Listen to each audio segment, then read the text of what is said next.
So today's topic is world wild life day. So మనం ప్రతి సంవత్సరం మార్చ్ 3వ తేదీన వరల్డ్ వైల్డ్ లైఫ్ డేని సెలబ్రేట్ చేసుకుంటాం. సో ఏంటి ఈ వరల్డ్ వైల్డ్ లైఫ్ డే, అసలు ఇది ఎప్పుడు ఇనిషియేట్ చేశారు, ఎందుకోసం దీన్ని ఇనిషియేట్ చేశారో చూద్దాం. మనకి ఇక్కడ వైల్డ్ లైఫ్ అంటే ఏంటి? వైల్డ్ లైఫ్ అంటే సింపుల్గా చెప్పాలి అంటే అవి మనకి ఫారెస్ట్లో మనం ఏవైతే మొక్కలు కానీ ఏవైతే యానిమల్స్ కానీ హ్యూమన్తో ఇంటరాక్ట్ అవ్వకుండా వాటి లైఫ్ అవి జీవిస్తాయో అవి వైల్డ్ లైఫ్ అని మనం జనరల్గా అంటాం. కానీ ఈ వైల్డ్ లైఫ్ ఏదైతే ఉందో over a period of time human conflict వల్ల వాటికి చాలా థ్రెట్ ఉందన్నమాట. సో ఇలా వైల్డ్ లైఫ్ని కన్జర్వ్ చేయడం కోసం అండ్ వాటిని ప్రొటెక్ట్ చేయడం కోసం మనం ఈ వైల్డ్ లైఫ్ డేని సెలబ్రేట్ చేసుకోవడం జరుగుతుందన్నమాట ప్రతి సంవత్సరం. So what is exactly wild life? Wild life is a living species. It is both the plants and animals that Rome freely in natural areas in forest. అంటే ఫారెస్ట్లలో ఫ్రీగా తిరిగే జంతువులు కావచ్చు, ఫ్రీగా పెరిగే మొక్కలు కావచ్చు. ఫ్రీగా పెరగడం in the sense human conflict లేకుండా అనమాట. With the aim of creating awareness among the people about their importance, World Wildlife Day is celebrated on March 3rd every year. అందరికీ తెలియజెప్పడం కోసం మనం ప్రతి సంవత్సరం మార్చి 3వ తేదీన వరల్డ్ వైల్డ్ లైఫ్ డేని సెలబ్రేట్ చేసుకుంటున్నాం. The main purpose of this day is to create awareness about wildlife and warn about the damage caused by their extinction. So ఈ వైల్డ్ లైఫ్ యొక్క ఇంపార్టెన్స్ తెలుసుకోవడంతో పాటు దాని గురించి అవేర్నెస్ని క్రియేట్ చేయడంతో పాటు ఈ వైల్డ్ లైఫ్ ఏదైతే ఉందో అది ఒక పీరియడ్ తర్వాత ఎక్స్టింక్ట్ అయిపోతే దానివల్ల హ్యూమన్కి ఎలాంటి డ్యామేజ్ కలగబోతుందో అనే దాని గురించి కూడా ఈ వైల్డ్ లైఫ్ డే ద్వారా మనం తెలుసుకుంటాం అన్నమాట. సో అసలు ఎవరు ఈ వరల్డ్ వైల్డ్ లైఫ్ డేని ఇనిషియేట్ చేశారు? ఎవరు ఇనిషియేట్ చేశారు? అసలు ఎప్పుడు ఇనిషియేట్ చేశారు దీన్ని అంటే సైట్స్ అని మనకు ఒక కన్వెన్షన్ సైన్ చేయడం జరిగిందనమాట. సైట్స్ అంటే ఏంటి? Convention on international trade in endangered species of wild fauna and flora. Flora అంటే ప్లాంట్స్కి సంబంధించింది, ఫానా అంటే యానిమల్స్కి సంబంధించింది అనమాట. సో ఈ సైట్స్ కన్వెన్షన్ అనేది మార్చ్ 3, 1973 రోజు సైన్ చేయడం జరిగిందనమాట. సో మార్చ్ 3rd, 1973 రోజు ఈ సైట్స్ కన్వెన్షన్ని సైన్ చేశారు కాబట్టి మనం అందుకోసమే మార్చి 3వ తేదీనే వరల్డ్ వైల్డ్ లైఫ్ డేని సెలబ్రేట్ చేసుకుంటున్నాం. అసలు ఏంటి ఈ సైట్స్ కన్వెన్షన్ ఏదైతే ఉందో అసలు దీని ముఖ్య ఉద్దేశం ఏంటో చూద్దాం. It regulates or bans the international trade of over 38,000 and up to 40,900 protected animal and plant species to ensure their survival. So ఈ సైట్స్ యొక్క ముఖ్య ఉద్దేశం ఏంటి అంటే ఏవైతే ప్లాంట్ స్పీషీస్, యానిమల్ స్పీషీస్ ఉన్నాయో వాటి ఇల్లీగల్ ట్రేడ్ జరగకుండా చూస్తుందన్నమాట. It provides a legal framework with 184 parties. So 184 member countries ఉన్నాయి దీంట్లో. For sustainable trade through permits and certificates. ఒకవేళ ఏదైనా వైల్డ్ లైఫ్లో ఉన్న యానిమల్స్ని కానీ ప్లాంట్స్ని కానీ వాటి స్పీషీస్ని ట్రేడ్ చేయాలి అనుకున్న దానికి కావాల్సిన పర్మిట్స్, సర్టిఫికెట్స్ ఇది ఇష్యూ చేస్తుందన్నమాట. This conference is also known as the Washington convention. So ఈ సైట్స్ కన్వెన్షన్ ఏదైతే ఉందో దీన్ని వాషింగ్టన్ కన్వెన్షన్ అని కూడా పిలుస్తారు. అండ్ దీని హెడ్ క్వార్టర్స్ వచ్చేసి మనకి స్విట్జర్లాండ్లోని జెనీవాలో ఉంది. All the countries of the world agreed to prepare a list of endangered species of the plants and animals and to take measures to protect them. So ఈ సైట్స్ కన్వెన్షన్ ద్వారానే అందులో ఏవైతే 184 parties member countries ఉన్నాయో వాళ్ళందరూ వాళ్ళ కంట్రీస్లో ఏవైతే wild animals and wild plants ఉన్నాయో, వైల్డ్ లైఫ్లో ఉన్న ప్లాంట్స్ అండ్ యానిమల్స్ ఉన్నాయో దానికి సంబంధించిన ఎండేంజర్డ్ స్పీషీస్ యొక్క లిస్ట్ తయారు చేసుకుంటాయన్నమాట. సో అలా ఆ లిస్ట్ తయారు చేసుకొని వాటికి కన్జర్వేషన్ కోసం కావాల్సిన మెజర్స్ అన్ని తీసుకోవడం జరుగుతుంది. So this came in to force on 1st July 1975. March 3rd, 1973 రోజు ఏదైతే సైట్స్ కన్వెన్షన్ సైన్ చేశారో అది 1975 July 1st రోజు యాక్టివ్ అవ్వడం జరిగిందనమాట. The United Nations General Assembly passed a resolution in March 2013 to observe this March 3rd day as a World Wildlife Day to commemorate the sites was held.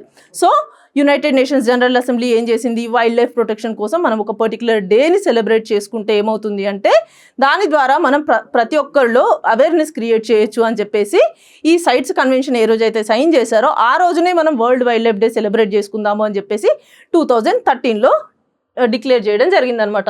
So అప్పటి నుంచి అంటే 2014వ సంవత్సరం నుంచి మనం ఈ మార్చ్ 3ని వరల్డ్ వైల్డ్ లైఫ్ డేగా celebrate చేసుకుంటున్నాం. So ఈ సంవత్సరం థీమ్ ఏంటి? So theme for 2026. సో జనరల్గా వైల్డ్ లైఫ్ అంటే మనకి మెయిన్గా మైండ్లోకి వచ్చేది యానిమల్స్. కానీ ఈ సంవత్సరం 2026 థీమ్ దేని మీద ఫోకస్ చేస్తుంది అంటే ప్లాంట్ స్పీషీస్ మీద ఫోకస్ చేసింది అనమాట. అది కూడా medicinal and aromatic plants, conserving health, heritage and livelihoods. ఏంటి ఈ మెడిసినల్ అండ్ అరోమాటిక్ ప్లాంట్స్? దీని ద్వారా మనకి ఏం చెప్పాలనుకుంటుంది ఈ థీమ్ ద్వారా అనంటే, ఈ థీమ్ మెయిన్గా దేని మీద ఫోకస్ చేస్తుంది అంటే ఈ మెడిసినల్ అండ్ అరోమాటిక్ ప్లాంట్స్ ఏవైతే ఉన్నాయో అవి మనకి ట్రెడిషనల్ మెడిసిన్స్లో యూజ్ అవుతాయి అండ్ మోడర్న్ ఫార్మాస్యూటికల్స్లో యూజ్ అవుతాయి. అది మాత్రమే కాకుండా ఈ రూరల్ ఎకానమీస్ ఏవైతే ఉన్నాయో ఈ రూరల్ ఎకానమీస్కి కూడా ఈ మెడిసినల్ అండ్ అరోమాటిక్ ప్లాంట్స్ ఎన్నో విధాలుగా హెల్ప్ చేస్తూ ఉంటాయి అన్నమాట. సో ఆ విధంగా ఈ ఇయర్ థీమ్ డిజైన్ చేయబడింది అనమాట. అండ్ అది మాత్రమే కాదు, మన హెల్త్, హ్యూమన్ హెల్త్కి ఇవి చాలా రకాలుగా ఈ మెడిసినల్ ప్లాంట్స్ యూజ్ అవుతాయి. WHO రిపోర్ట్స్ ప్రకారం 70 to 95% of the people especially in the developing countries or the developed countries వాళ్ళు ఈ ప్లాంట్ స్పీషీస్ ఏవైతే ఉన్నాయో ఈ ప్లాంట్ స్పీషీస్ బేస్డ్ మెడిసిన్స్ ఏవైతే ఉంటాయో ప్రైమరీ హెల్త్ కేర్ కోసం వాటి మీదే ఆధారపడుతున్నారు అని చెప్పేసి WHO చెప్పింది. సో దీని ద్వారా మనం అర్థం చేసుకోవచ్చు ఈ ప్లాంట్ స్పీషీస్ మనకి ఎంత ఉపయోగకరమో. సో ఇలాంటి స్పీషీస్ని కాపాడుకోవాల్సిన బాధ్యత అందరి మీద ఉంటుందన్నమాట. ఈ ప్లాంట్ స్పీషీస్ ఏవైతే ఉన్నాయో ఇవి కూడా over a period of time థ్రెటనింగ్కి గురవుతున్నాయి అనమాట.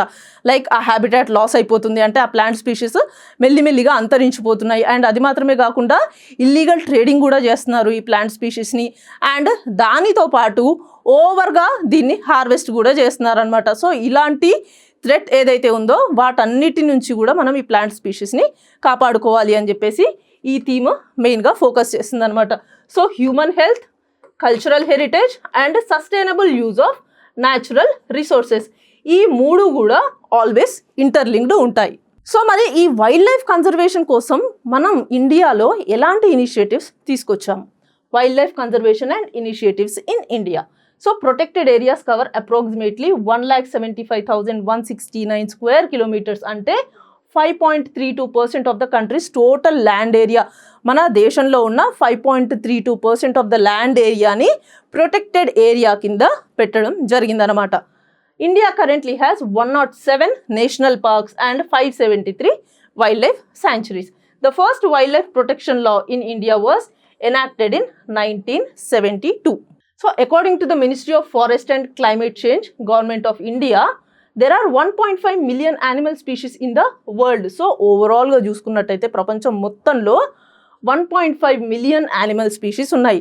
దాంట్లో 81,251 యానిమల్ స్పీషీస్ మన ఇండియాలోనే ఉన్నాయి. అంటే 6.7% ఆఫ్ ద వెరైటీస్ మన ఇండియాలోనే అవైలబుల్గా ఉన్నాయన్నమాట. India has a total of 45,000 of plant species, 1,200 species of the birds, 453 species of reptiles and 353 species of mammals. In 1952, the Indian Board of Wildlife was established for the conservation. 1972లోనేమో మనకి ఈ wild life protection act రావడం జరిగింది. And దానికంటే ముందే 1952లో మనకి ఈ Indian board of wild life అనేది establish చేయడం జరిగిందనమాట వైల్డ్ లైఫ్ కన్జర్వేషన్ కోసం. సో ఇండియాలో ఏమేమి ఇనిషియేటివ్స్ తీసుకొచ్చారు వైల్డ్ లైఫ్ కన్జర్వేషన్ కోసం? సో ఫస్ట్ది ప్రాజెక్ట్ టైగర్ అనమాట. The government has taken several steps to revive the endangered animal species in the country. So ఈ టైగర్ ఏదైతే ఉందో ఇది IUCN రెడ్ లిస్ట్లో ఎండేంజర్డ్ స్పీషీస్లో ఉందన్నమాట. సో ఈ ఎండేంజర్డ్ స్పీషీస్ని కాపాడుకోవడం కోసం మన ఇండియన్ గవర్నమెంట్ 1973లో ఈ ప్రాజెక్ట్ టైగర్ అనే ఒక ఇనిషియేటివ్ని జిమ్ కార్బెట్ నేషనల్ పార్క్లో లాంచ్ చేయడం జరిగిందనమాట. The government of India has taken a pioneering initiative for conserving its national animal, the tiger, by launching the project tiger in 1973. So tiger మనకి national animal కదా, so దాన్ని కాపాడుకోవాల్సిన బాధ్యత మన మీద ఉంది కాబట్టి ప్రాజెక్ట్ టైగర్ అని చెప్పేసి 1973లో ఒక ఇనిషియేటివ్ తీసుకొచ్చారనమాట. సో మొట్టమొదటిసారిగా జిమ్ కార్బెట్ నేషనల్ పార్క్లో ఇది లాంచ్ చేయడం జరిగింది.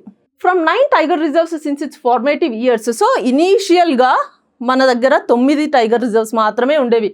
కానీ over a period of time ఆ టైగర్ రిజర్వ్స్ యొక్క నెంబర్ 58కి ఇంక్రీజ్ అయింది. సో డిఫరెంట్ పాలసీస్ కావచ్చు, డిఫరెంట్ ఇనిషియేటివ్స్, గవర్నమెంట్ తీసుకున్న ఇనిషియేటివ్స్ ద్వారా టైగర్ రిజర్వ్స్ అనేవి మెల్లిమెల్లిగా ఇంక్రీజ్ అవుతూ వచ్చాయి. They are spread out in 18 of our tiger range states. So 18 tiger range స్టేట్స్లో మొత్తం 58 టైగర్ రిజర్వ్స్ ఉన్నాయన్నమాట. The National Tiger Conservation Authority was established in 1972 to protect tigers, NTCA అంటాం. As of February 26, there were 58 tiger reserves in the country. So next వచ్చేసి ఏంటి, project elephant అనమాట. It is launched by government of India in 1992. First launch చేసింది project tiger 1973లో. దాని తర్వాత 1992లో elephant స్పీషీస్ని కూడా కాపాడుకోవడం కోసం ప్రాజెక్ట్ ఎలిఫెంట్ని 1992లో లాంచ్ చేశారు. 33 elephant sanctuaries in 16 states. So మొత్తంగా మన దగ్గర 16 రాష్ట్రాల్లో 33 ఎలిఫెంట్ శాంచురీస్ ఉన్నాయన్నమాట. India holds nearly 60% of the global Asian elephant population and human elephant conflict leads to 500 human deaths annually. So మన దగ్గర ఇండియాలో చూసుకున్నట్టయితే 60% of the global Asian elephant population ఇండియాలోనే ఉంది. కానీ హ్యూమన్ ఎలిఫెంట్ కాన్ఫ్లిక్ట్ వల్ల ఏమవుతుంది అని అంటే ప్రతి సంవత్సరం నియర్లీ 500 హ్యూమన్స్ వాళ్ళ లైఫ్ కోల్పోతున్నారనమాట. There are 3 species of elephant that occur in the world. So మొత్తంగా ప్రపంచంలోనే ఎలిఫెంట్ స్పీషీస్ 3 రకాలు ఉన్నాయి. అవి ఏంటి అంటే ఆఫ్రికాలో 2 ఉన్నాయి అండ్ ఏషియాలో 1 ఉందన్నమాట. సో ఆ ఏషియన్ ఎలిఫెంట్ వచ్చేసి ఎలిఫెస్ మ్యాక్సిమస్. సో ఇది largest terrestrial mammal of India. So మన దగ్గర ఉన్న ఎలిఫెంట్ స్పీషీస్ పేరు ఏది అని అంటే అది Asian elephant, Elephas maximus.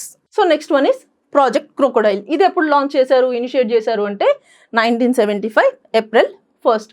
So this is based on the recommendations of doctor HR Bustard. So ఈయన రికమెండేషన్స్ మీదే ఈ ప్రాజెక్ట్ క్రొకొడైల్ అనే ఒక ఇనిషియేటివ్ని తీసుకురావడం జరిగింది. Odisha is the only Indian state to host wild populations of all the 3 native crocodile species. So Orissa అనే ఒక రాష్ట్రంలో మాత్రమే మన దగ్గర ఉన్న 3 రకాల వైల్డ్ లైఫ్ ఈ wild crocodile species, native crocodile species ఉన్నాయన్నమాట.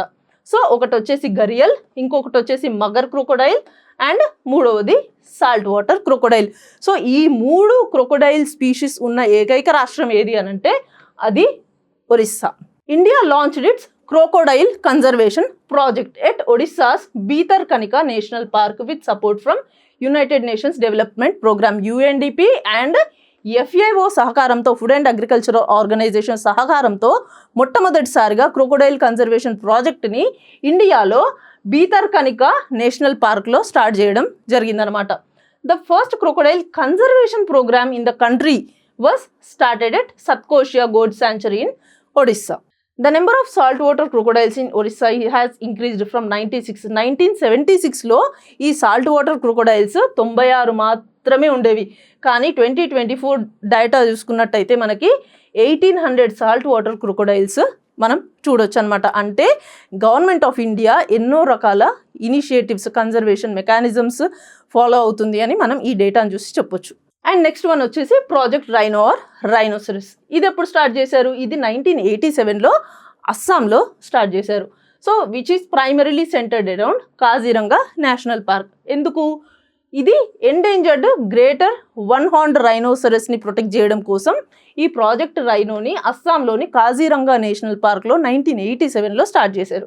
దీని మెయిన్ ఆబ్జెక్టివ్ ఏంటి? Project rhino objective combating the rampant poaching. So దీన్ని చంపడం, ఇల్లీగల్గా ట్రేడ్ చేయడం జరుగుతుంది. And ensuring the habitat protection and increasing the dwindling population. Poaching అని అంటే ఏంటి? దీన్ని ఇల్లీగల్గా ట్రేడ్ చేయడం కోసం ఈ రైనోసరస్ని చంపుతున్నారనమాట. సో అది మెల్లిమెల్లిగా తగ్గించడం కోసం, అండ్ అది మాత్రమే కాకుండా రైనోసరస్ పాపులేషన్ ఏదైతే ఉందో అది తగ్గుతుంది కదా. సో ఆ తగ్గుతున్న రైనోసరస్ పాపులేషన్ని మెల్లిగా కాపాడి కన్జర్వేషన్ మెకానిజమ్స్ తీసుకొని మెల్లిగా దాన్ని ప్రొటెక్ట్ చేయడం అండ్ ఆ హ్యాబిటాట్ ప్రొటెక్షన్ చేయడం కూడా దీని ముఖ్య ఉద్దేశం అనమాట. సో ఇది IUCN రెడ్ లిస్ట్లో దీని స్టేటస్ వల్నరబుల్ అనమాట. ప్రాజెక్ట్ రైనోలో రైనోసరస్ ఏదైతే ఉందో ఆ రైనోసరస్ది IUCN రెడ్ లిస్ట్లో వల్నరబుల్ స్టేట్లో ఉంది. అండ్ అది మాత్రమే కాకుండా ఈ ప్రాజెక్ట్ రైనోని సపోర్ట్ చేయడానికి ఇండియా రైనో విజన్ 2020 అనే ఒక ఇనిషియేటివ్ని కూడా తీసుకొచ్చారు. అంటే ఏంటి? ఈ ఇండియా రైనో విజన్ 2005లో స్టార్ట్ చేశారనమాట. ఎందుకు స్టార్ట్ చేశారు అని అంటే it was an ambitious effort to attain a wild population of at least 3000 greater 1 horned rhinos spread over 7 protected areas in the Indian state of Assam by the year 2020. So 2025 సంవత్సరం వరకు ఇండియాలో especially అస్సాంలో ఉన్న ఏవైతే rhinoceros protected areas ఉన్నాయో అక్కడ nearly 3000 population వరకు రైనోసరస్ని తీసుకురావాలి అని చెప్పేసి ఈ రైనో విజన్ 2020ని తీసుకురావడం జరిగిందనమాట. సో ఏంటి ఆ 7 ప్రొటెక్టెడ్ ఏరియాస్ అంటే, ఒకటి వచ్చేసి Kaziranga national park, Pobitora, Orang national park, Manas national park, Laokhowa wildlife sanctuary, Burachapori wildlife sanctuary and Dibru Saikhowa wildlife sanctuary. So ఈ 7 అనమాట, ఈ 7 ప్రొటెక్టెడ్ ఏరియాస్ ఏవైతే ఉన్నాయో అస్సాంలో, దీంట్లో nearly 3100 horn rhinoceros population develop చేయాలి, తీసుకురావాలి అని చెప్పేసి ఈ ఇండియా రైనో విజన్ 2020 అనేది తీసుకొచ్చారనమాట. As of January 2026 there are an estimated 3323 rhinos in the country. So next initiative ఏంటి, project snow leopard. Project snow leopard was launched in 2009. ఎందుకు, to promote and inclusive and participatory approach to conserve snow leopards and their habitat. So మొత్తానికి మన దగ్గర 11 లియోపర్డ్ sanctuaries ఉన్నాయన్నమాట. అవి కూడా ఎక్కడున్నాయి, 5 Himalayan స్టేట్స్లో ఉన్నాయి. జమ్మూ కాశ్మీర్, హిమాచల్ ప్రదేశ్, ఉత్తరాఖండ్, సిక్కిం అండ్ అరుణాచల్ ప్రదేశ్. సో మన దగ్గర ఉన్న 11 స్నో లియోపర్డ్ శాంచురీస్ ఏవైతే ఉన్నాయో అవి ఓన్లీ హిమాలయన్ స్టేట్స్లోనే ఉన్నాయి అని గుర్తుంచుకోవాలి. Jammu, Himachal Pradesh, Uttarakhand, Sikkim and Arunachal Pradesh. And next initiative వచ్చేసి ప్రాజెక్ట్ లయన్. సో ఇది 2020 August 15th రోజు లాంచ్ చేశారు. So project lion it is a long term initiative aimed at securing the future of Asiatic లయన్స్ని కాపాడడం కోసం ఈ ప్రాజెక్ట్ లయన్ ఇనిషియేటివ్ని తీసుకొచ్చారనమాట. సో ఇది మెయిన్గా ఈ గుజరాత్లోని గిర్ ల్యాండ్స్కేప్ ఏదైతే ఉందో అక్కడ ఈ ప్రాజెక్ట్ మెయిన్గా ఫోకస్ చేశారనమాట. So to improve the habitat, lions ఏవైతే ఉన్నాయో దాని హ్యాబిటాట్ని మెల్లిమెల్లిగా ఇంప్రూవ్ చేయడం కోసం. And the use of the advanced technologies such as radio collaring and camera traps for monitoring and the mitigation of human wildlife conflict. So modern టెక్నాలజీస్ని use చేసి అసలు ఎన్ని లయన్స్ ఉన్నాయి అని వాటి నెంబర్ కూడా ఫైండ్ అవుట్ చేస్తారన్నమాట. Camera traps పెడతారు, కంటిన్యూస్ మానిటరింగ్ కూడా చేస్తూ ఉంటారు.